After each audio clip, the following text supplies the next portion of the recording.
Manchester city তারকা feel ফোডেনের jersey নাম্বারটা মনে করতে পারেন? 2 সেকেন্ড টাইম দিলাম, ভাবেন, ভাইবা দেখেন। আচ্ছা, আমি বলে দিচ্ছি, তার জার্সি নাম্বার হলো 47। কিন্তু আপনারা কি জানেন তার জার্সি নাম্বার 47 হলেই তাকে কিন্তু সিটির 10 নাম্বার জার্সি অফার করা হয়েছিল, যেখানে ফুটবলে 10 নাম্বার জার্সি অনেক গুরুত্বপূর্ণ।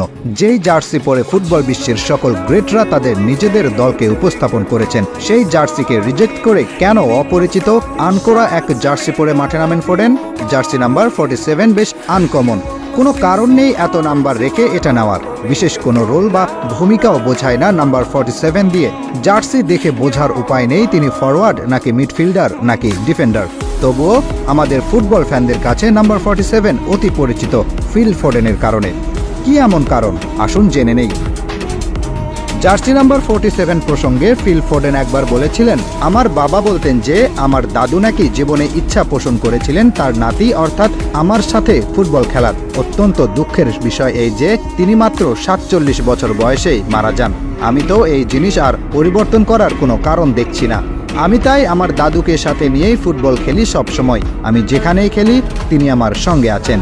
পাশাপাশি নিজের লেগাসি তৈরি করাও গৌরবের। রোনালদো যেমন নাম্বার 7কে অন্য এক উচ্চতায় নিয়ে গেছেন, অনেক তারকা খেলোয়াড়ই এখন নাম্বার 7 পড়তে চান। আপনি হালের ভেনিসিয়াসকে দেখেন কিংবা এমবাপ্পেকে, তারা সবাই তাদের গায়ে জড়িয়ে রেখেছেন রোনালদোর বিখ্যাত নাম্বার 7।